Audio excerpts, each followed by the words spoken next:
네, 이재현의 뉴스 정면 승부 2부. 오늘은 고퀄리티 정치 토크죠. 여의도 정면 승부로 시작합니다. 이 시간에는 이상민 더불어민주당 의원 또 조경태 국민의힘 의원이 함께 하는데요. 오늘은 2부에서 먼저 조경태 국민의힘 의원과 함께 얘기 나눠보겠습니다. 조 의원님 안녕하세요. 네, 안녕하세요. 조경태 의원입니다. 네.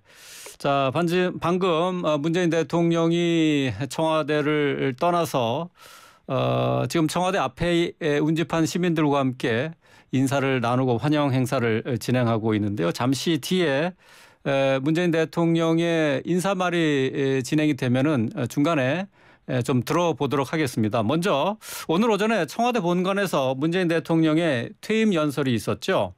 자, 무거운 짐을 내려놓는다는 말로 시작을 해서 차기 정부의 이전 정부 성과를 계승해서 성공하는 대한민국 역사를 이어가길 바란다 하는 당부의 말도 담았습니다. 어떻게 들으셨습니까? 글쎄요, 사실 퇴임 연설에서 국민 통합을 강조하셨는데요. 네. 은행 일치가 안 되는 발언이었다라고 보고 있습니다. 네. 끝까지 검수완박을 강행하는 모습, 그리고 또한 집무실 이전과 관련된 끊임없는 비판의 목소리가 네. 과연 국민 통합에 대한 올바른 목소리인지에 대한 아쉬움이 좀 있고요. 네. 또 하나가 평화와 번영의 새로운 한반도 시대에 대한 희망을 키웠다라고 하지만 사실 북한은 지금 연이어서 미사일 도발을 일삼고 있지 않습니까? 네. 예. 이런 부분에 대한 반성이라든지 국민에 대한 안보에 대한 인식에 대해서 제대로 말씀하지 않고 꼭 다른 나라에 살고 있는 분이 아닌가 그런 착각이 들 정도로 네. 상당히 좀 유감스러운 그런 퇴임 연설이었다 이래 보고 있습니다. 네. 좀 문재인 정부 5년에 대해서 공과에 대해서 솔직하지 못했다 그런 말씀이신데요. 자, 어쨌든 잠시 뒤면 아마 문재인 대통령이 마지막 퇴임 인사를 청와대 앞에서 할 것 같은데 잠시 뒤에 현장 연결해서 좀 들어보도록 하고요. 자, 먼저 오늘 한동훈 검사장 그러니까 한동훈 법무부 장관 후보자에 대한 인사청문회가 지금 진행 중인데 여기에 대한 얘기부터 좀 해보도록 하겠습니다. 자, 오늘 자료 제출 여부를 놓고 청문위원 간에 고성이 오가면서 날선 공방이 이어지고 있었는데요. 한 후보자의 검수완박 표현을 두고 민주당의 사과 요구가 있었습니다. 자, 오늘 청문회 어떻게 보셨습니까? 글쎄요, 보통 우리가 자료 요청은 항상 새 정부가 들어서면은 그런 논란이 있어 왔거든요. 예, 예. 저는 피감 기간 에서는 더 청문회를 받는 쪽의 입장에서는 좀 자료를 감추지 말고 네. 성실하게 임하는 것이 매우 중요합니다. 네. 그 부분은 사실 문재인 정부 때 인사청문 대상자분들도 그래 하지 못했거든요. 네. 근데 지금 이번에도 그래 하지 못한 부분에 대해서는 상당히 조금 국회를 무시하는 국민을 네. 무시하는 그런 좀 인상을 줄 수 있기 때문에 가능하면은 자료 요구는 좀 충실하게 해주는 것이 좋겠다는 생각이고요. 네. 또 하나가 검수완박에 대해서는 입법 독주를 한 민주당에 대해서 상당히 부정적인 여론이 많이 있지 않습니까? 예, 예. 그것은 바로 과학적으로도 입증되는 것이 지금 여론조사에도 보면은 더불어민주당과 국민의힘 우리 당과의 지지율이 격차가 계속 나고 있지 않습니까? 네. 그것만 봐도 민주당의 입법 독주의 하나의 행태였던 검수완박은 대단히 잘못되었다고 생각하고요. 거기에 의견을 피력한 한동훈 후보자에 대해서 비판하는 것은 매우 부적절하다 이렇게 보고 있습니다. 네. 검수완박과 관련해서 양측이 지금 여야 양측에서는 상당히 신경전을 벌이고 있는데 말이죠. 이것 때문에 여야 설전 끝에 질의도 못하고 이제 정회를 하기도 했었어요. 그러니까 지금 이제 자료 제출 부실도 문제지만은 어쨌든 민주당이나 국민의힘이나 이 검수완박 부분에 대해서는 지금 어쨌든 뭔가 해결이 안 되고 있는 것 아니겠습니까? 그래서 아마 청취자 여러분께서도 국민 여러분께서도 아시다시피 검찰의 수사권을 완전히 박탈한다는 의미가 검수완박이지 않습니까? 네. 그 검찰의 수사권을 완전히 박탈하는 나라는 거의 없습니다. 자, 아마 우리 사회자님께서도 저보다 더 잘 아시겠지만 그 검찰의 그 수사권을 완전히 박탈시킨다는 그런 너무 강한 이런 그 표현을 네. 통해서 국민들의 여론을 분열시키고 또 다수의 국민들께서는 이게 좀 심하지 않느냐는 그런 평가들을 하고 있지 않습니까? 예, 예. 따라서 저는 더불어민주당에서도 사실 검경 수사권을 조정한 게 불과 1년밖에 되지 않지 않습니까? 네. 그 법 시행을 1년밖에 안 해놓고 또다시 이렇게 무리하게 이 법을 또 강행 처리했다는 것은 상당히 좀 국민들 눈에는 좀 더불어민주당 자체가 너무 오만한 정당이 아니냐는 그런 우리의 목소리를 줄 수 있거든요. 네. 그래서 이 부분에 대해서는 우리가 정치를 너무 감정적으로 좀 해결하려고 하지 말고 네. 처리하려고 하지 말고 어제 사실 부처님 오신 날이지 않습니까? 예, 예. 서로가 이해하고 서로가 좀 대화와 타협을 통해서 뭔가 민주적인 그런 그 의사결정이 이루어졌으면 좋겠다 이런 생각을 하고 있습니다. 네. 근데 이제 한동훈 후보자가 청문회장에서 검수완박이라는 표현을 썼다는 것에 대해서 민주당이 아주 민감하게 반응을 했거든요. 그러니까 민주당 측에서는 검찰의 수사권과 기소권 분리인데 검수완박이라고 용어를 쓰므로 해서 국민들을 오도하고 있다 이렇게 지적하고 있어요. 그러니까 공식적인 자리에서 이런 표현은 부적절하다는 거죠. 글쎄 검수완박이라는 말을 제가 알기로는 지금 야권에서 표현한 거 아닌가 싶은데요. 예, 처음엔 그렇게 않습니까? 표현을 했죠. 예. 그러면 더불어민주당에서 검수완박이라는 표현을 쓴 부분을 그냥 이어서 쓴 걸 쓰지 마라 한다고 하는 것은 그건 조금 표현의 자유를 너무 이렇게 예. 억압하고 침해하는 거 아닌가 싶거든요. 근데 이제 그동안에 이제 법안 논의 과정에서 그 내용이 검수완박 그러니까 말 그대로 검찰의 네. 수사권 박탈이 아니라 네. 일부 수사권도 남아 있다. 뭐 그런 얘기잖아요. 그거는 말이 안 되죠. 그건 핑계일 뿐이고 본인들이 궁극적으로 목표로 했던 것이 검수완박 아닙니까? 네. 그걸 자꾸만 눈 가리고 아웅하듯이 그렇게 하는 것은 저는 잘못됐다라고 보고요. 네. 그럼 그렇지 않다면은 더불어민주당에서는 이 검수완박이 아닙니다. 우리는 그렇게 할 의사가 없습니다라고 분명하게 국민들한테 알려줘야 되지요. 예. 본인들은 검수완박을 완수시키겠다 해놓고 그게 개혁이라고 이야기하지 않았습니까? 예. 그래놓고 지금 와서는 그렇지 않다라고 이야기하면 그 설득력이 좀 없는 거라고 생각하거든요. 네. 그래서 만약에 한동훈 후보자를 질타하기 위해서는 민주당에서 공식적으로 논평을 그렇게 하면 되거든요. 우리는 검수완박이라고 앞으로 부르지 않고 또 그럴 의사가 없다라는 것을 분명히 하고 나서 네. 후보자를 갖다 비판하든지 질타하는 것이 그게 순수에 맞지 않는가 이 생각을 합니다. 네. 예, 또 오늘 청문회에서는 국민의힘 측에서 최강욱 민주당 의원의 청문위원 자격과 관련해서 이의를 제기했어요. 그러니까 채널A 사건과 연결이 돼 있기 때문에 최강욱 의원은 재척 사유에 해당한다라고 지적을 했는데요. 이 부분은 어떻게 보셨습니까? 저는 어쨌든 최강욱 의원은 또 민주당의 국회의원이지 않습니까? 네. 국회의원이기 때문에 또 본인이 국회의원직을 박탈한 것도 아니고 물론 우리 국민의힘에서는 그런 표현을 할 수가 있겠지만 네. 어쨌든 그 부분은 다소 좀 과하다 이런 생각을 하거든요. 네. 그래서 어떤 분이 청문위원이 되든 간에 우리가 자격이 있다 없다라고 예. 이렇게 판단하는 것은 자칫하면 정치적 공세로 이어질 수 있기 때문에 저는 그런 부분까지 자격이 있다 없다라고 예. 이렇게 하는 것은 오히려 정쟁으로 이어질 가능성이 많다 이렇게 보고 있습니다. 네, 그러니까 조수진 의원의 발언, 그러니까 이게 원안 청문회가 되는 것 아니냐 하는 그런 지적은 적절하지 않은 언급이었다 이런 말씀이시군요. 글쎄요, 그리고 또 조수진 의원께서 말씀하신 것도 존중하고요. 예. 예. 그리고 또 충분히 또 더불어민주당이 만약 입장이 바뀌었으면은 우리 당이 그런 분이 계셨으면은 또 그렇게 했을 겁니다. 예. 그렇게 뭐 그렇게 그 무거운 주제는 아니었다 이렇게 보고 있습니다. 예, 알겠습니다. 자, 계속해서 오늘 청문회에서 뭐 검수완박 외에 한동훈 후보 딸의 논문 대필 의혹과 관련한 여러 가지 의혹들이 제기가 됐어요.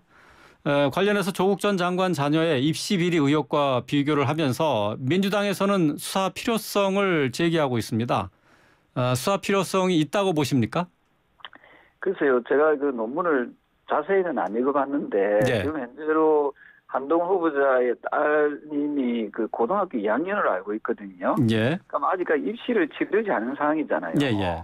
그러나 더불어민주당이 좀 아쉬운 것은 그러면 입시를 치르고 난 이후에 만약에 그랬다면 그 입시 비리 의혹으로 아주 그 하기 좋은 공격거리가 되잖아요, 그죠? 예. 근데 지금 입시를 치르지도 않고 고등학교 2학년이기 때문에 예. 아무 더 방어할 수 있는 기회를 준 아닌가 생각이 들거든요. 그 사실 뭐 제가 좀 역설적인 표현을 했습니다만은 예. 아직까지 그 대학 입시를 치르지 않은 그 청소년에 불과한 그 후보자의 딸에 대해서 그 무분별하게 공세를 하는 것은 그 가히 좀 지나친 정치 공세다라고 보고 있고요. 예. 그리고 또 하나가 더불어민주당에서 지적하는 그 논문이라고 이야기하는 것이 예. 과연 정식적인 논문인지 아니면은 그냥 자료 등을 가지고 만들어 놓은 에세이 수준인지를 갖다 좀 잘 살펴봐야 되거든요. 예. 이 부분에 대해서 저는 논문과 일반 글을 쓰는 그런 그 어떤 자료를 모아서 만들어낸 그 글하고는 좀 차이가 있습니다, 사실은. 예. 그 부분에 대해서도 좀 잘 살펴볼 필요가 있고, 특히 고2의 그 청소년에 대해서 지나치게 그 정치 공세하는 것은 조금은 무리한 거 아닌가 이런 생각을 합니다. 예. 그러니까 오늘 뭐 한동훈 후보자가 얘기를 했듯이 이 입시에 활용된 적이 없는 것이고 그리고 또 논문이 아니라 에세이다. 그러니까 4쪽짜리 논문이라는 게 있을 수 있느냐 뭐 이런 해명이었었는데요. 한동훈 후보자의 해명이 국민들에게 제대로 이해가 될 수 있을 것이라고 생각하시는지요?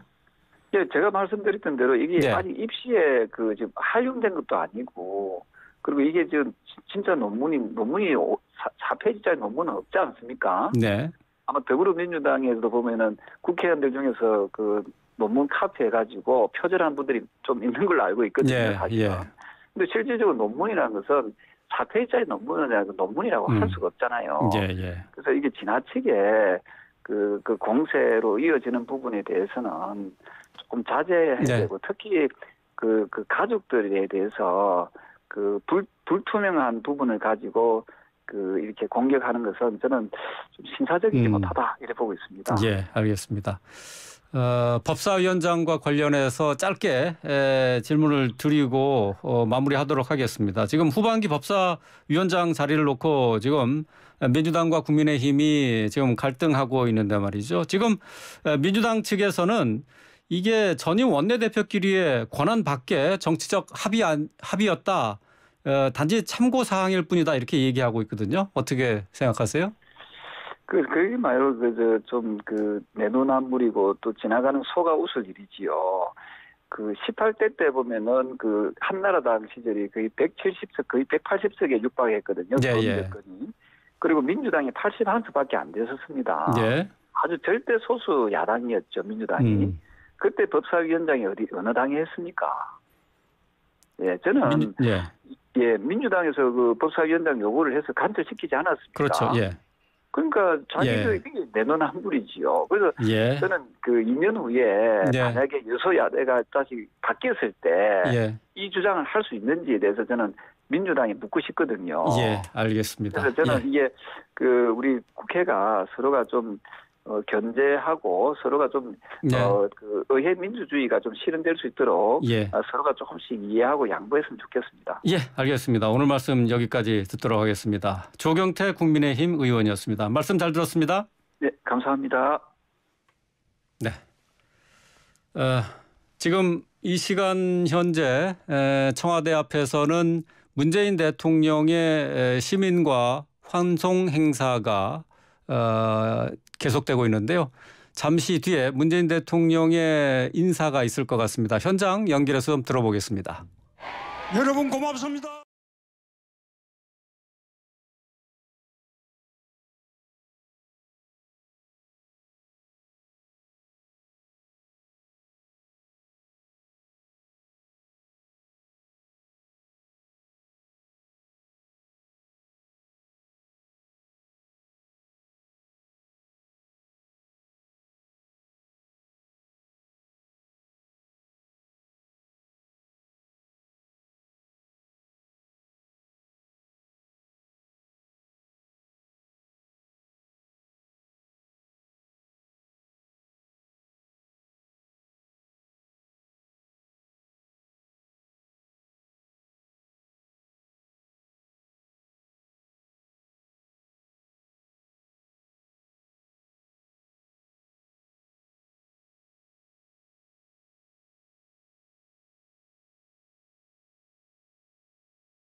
올라섰습니다. 전적으로 우리 국민들 덕분입니다. 어려움을 함께 주신, 위기를 함께 넘을 수 있도록 해주신 우리 국민들께 진심으로 깊은 존경과 감사의 말씀을 드립니다.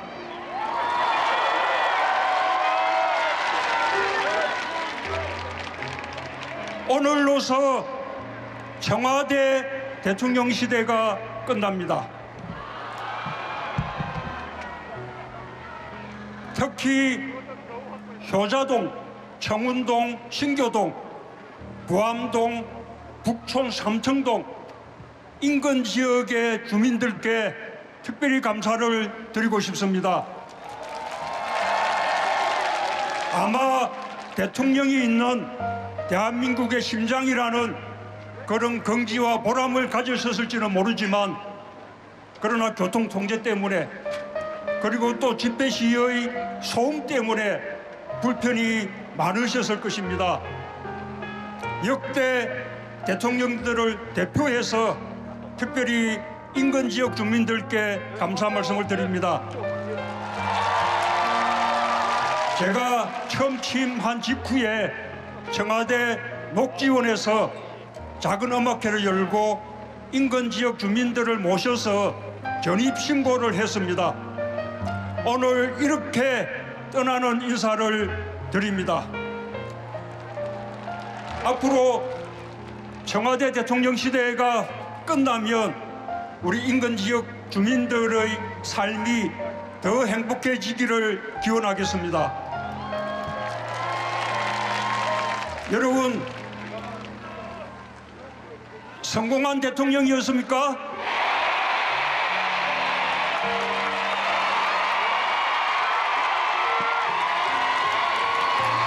감사합니다. 성공한 전임 대통령이 되도록 도와주십시오.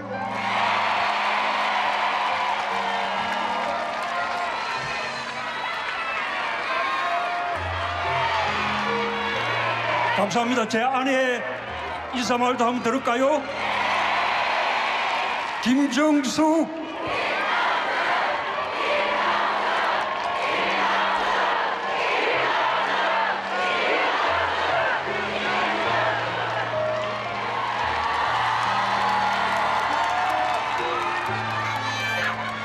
고맙습니다. 감사합니다. 대통령님과 함께 마음 졸이며 우리나라의 발전과 세계 속에서 우뚝 서는 대한민국을 만들어 가시는 여러분들이 함께 있어서 영광이었습니다. 고맙습니다. 예, 가정의 평화와 어린아이들이 정말로 행복하고 미래를 뛰어놀 수 있는 미래에 대한 기대가 있는 그런 나라를 위해서 여러분들 노력해 주세요. 저도 양산에 가서 노력하겠습니다. 고맙습니다. 오늘 이렇게 많은 분들이 함께해 주셔서 정말 감사합니다. 여러분 덕분에 행복했습니다. 사랑합니다.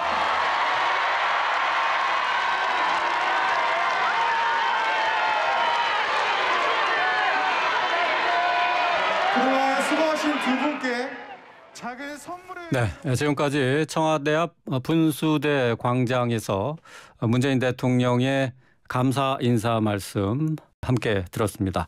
5년 만에 마지막 퇴근길인데요. 위기 속에 더 큰 도약이 있었다라고 얘기를 했고 선도국가 반열에 오르는 것을 이뤘다고 얘기했습니다. 여기에는 국민의 지지가 있었다고 했고요.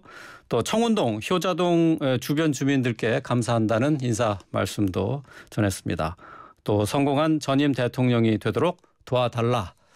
이런 인사 말이 있었습니다. 문재인 대통령 오늘 마지막 근무를 끝내고 청와대를 걸어 나와서 분수대 광장 앞에서 주민과 또 그리고 시민들께 인사를 하는 모습 함께 보셨습니다. 자, 이재윤의 뉴스 정면 승부 함께하고 계신데요. 2부 여기서 마치고 잠시 뒤 3부로 이어가겠습니다.